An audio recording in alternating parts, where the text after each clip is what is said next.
चारिछक स्थित निगमानंद महिला महाविद्यालय अध्यक्षा प्रोफेसर डॉक्टर मित्रा महापात्र अध्यक्षतार कॉलेज परिसर मध्य एक छतु चाष पर प्रशिक्षण शिविर आयोजन करा। शिविर में मुख्य अतिथि भाव में भुवनेश्वर ओयूटी अवसरप्राप्त प्रोफेसर अद्वैत कुमार पात्र जोगदे प्रथमे सभा कार्य आरंभ करी परे छतु चाष विषय विभिन्न पंचायत आसिथिबा महिला गोष्ठी सदस्यों सहित उक्त महाविद्यालय छात्री मानू छतु चाष उपरे बुझाइथिले।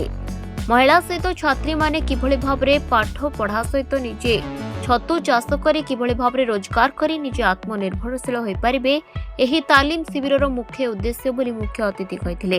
कार्यक्रम शेष में चारिछक अंचल जड़े सफल चाषी लक्ष्मीकांत दास को उत्तरीय सहित मानपत्र दे अतिथि द्वारा सम्मानित करथिबा बेले विभिन्न अंचल आसिथिबा राधाकृष्ण महिला ग्रुप, माँ आलामचंडी महिला ग्रुप, माँ सरस्वती महिला ग्रुप, माँ गजलक्ष्मी महिला ग्रुप सहित गादी ब्रह्म महिला ग्रुप को प्रमाण पत्र दे सम्मानित करा जायथिला।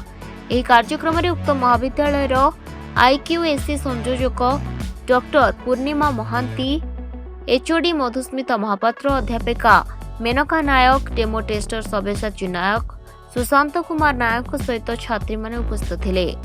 शुणु आज कार्यक्रम समस्त श्रेय होउची आमर निगमानंद महिला महाविद्यालय अध्यक्षा पाई। उद्देश्य होउची जे कॉलेज माने मध्य छात्र छात्री को पाठ पढ़ावा सहित पाख आख लोक मानकर भी किछि उपकार करवा यह उद्देश्य। महिला माने छतु चाष करिकी दि पैसा रोजगार करुचंती। निमापड़ा ब्लॉक रे बहु पंचायत रे महिला माने सब संपुक्त एवं समग्र पुरी जिला होची वर्तमान समग्र राज्यर अग्रणी जिला हिसाब से छतु चाष एवं पुरी जिलार निमापड़ा, पिपिली एवं साखीपा ये तीनिटी होची अग्रणी। ता व्यतीत समग्र पुरी जिलार सबु ब्लॉक मानकरे चाष होची एवं छतु चाष द्वारा रोजगार करवाटा ये गोटे बहु परीक्षित घटना। तेणु ये गोटे नुआ कथा नुहे। आमर लक्ष्य होची जेतिके लोक कर आहरी 5-10 गुणा लोक जो गाँव में जड़े कर गाँव में कहीं 10 जन न करेंगे।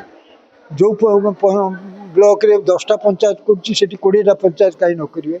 एवं आमर उद्देश्य होची ओडिशा तो सारा भारत वर्ष रे अग्रणी छतु उत्पादन रे संख्या रे एवं परिमाण रे।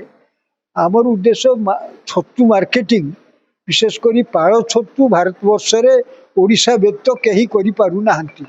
पाड़ छतु जो 10-12टी छतु भितर अत्यंत स्वादिष्ट पैलेटेबल। तेणु से छतु को सारा भारत वर्ष रे किमती बिक्री हम सेटा हूँ आमर आभिमुख्य। बर्तमान सारा ओडिशा रे सबुदिन विभिन्न पंचायत लेवल रे गाँव लेवल बिक्री है। बर्तमान सेटा को आम चाहूँ सारा भारत वर्ष रे किमती बिक्री हम। आमे ए कॉलेजटा एठी 40 वर्ष पाखापाखी हेलानी एस्टाब्लिश होईची। आ लोकल लोकों पाई आमर कॉर्पोरेट सोशल रेस्पॉन्सिबिलिटीज उपरे मु ए कार्यक्रमटा को ग्रहण कली। तेणु लोकल एटा जेहेतु वोमेन्स कॉलेज आउ केमिति महिला मानकर डेवलपमेंट हबो एवं एठी तो बहुत एसएचजी ग्रुप अछंती एवं आमर स्टूडेंट माने केमिति टिके आमे नूतन गोटे तांकर आर्थिक इनकम पाई आर्थिक आय पाई एवं केमिति से माने स्वावलंबी हेबे सेटा को लक्ष्य रखी पिला माने पाठ पढ़िबा सहित आर्न करिवे। आर्न विथ लर्न। तेणु दुईटा को आखि आगे रखी आमे बोटानी डिपार्टमेंट तरफ आज गोटे सीएसआर भाव में ग्रहण करी आज आमे छतु चाष प्रशिक्षण शिविर कलु। आज मुख्य उद्देश्य आज जो मीटिंग होता पिला माने बा जो ग्रुप एसएस ग्रुप महिला माने आसुचंदी से माने केमिति निजे निजे रोजगार करि परिबे दि पैसा रोजगार करि परिबे आर मुख्य उद्देश्य पिला माने पाठ पढ़िया सहित केमिति तांकर दि पैसा रोजगार करि परिबे सेति पई ए छतु मीटिंग टा करा हैतला। मु लोपामुद्रा बेहेरा ए निगमानंद महिला महाविद्यालय कॉलेज रो +3 सेकेंड ईयर बॉटनी डिपार्टमेंट रो छात्री। आज जो प्रोग्राम होता से बहुत सार आसिले डॉक्टर पात्र सार आसिले बहुत किसी कथा कहले जोटा कि आमको बहुत भल लगे और कथर आम किसी शिखा पाइलु एवं यार प्राक्टिकल आम करूँ छतु चाष किपरि तार आर्द्रता उत्ताप आलोक ये सब मेंटेन करने को हुए से कथा सार कहले यह विषय आम प्राक्टिकल किसी शिखबू धन्यवाद सार मैं आलामचंडी ग्रुप छतु चाष किसी ट्रेनिंग आसलु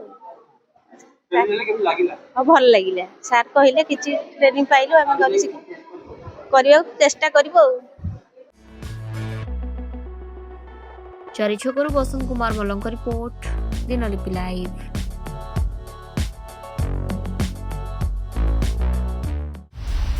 दिनलिपि लाइव को एबे ही लाइक शेयर सब्सक्राइब करंतु।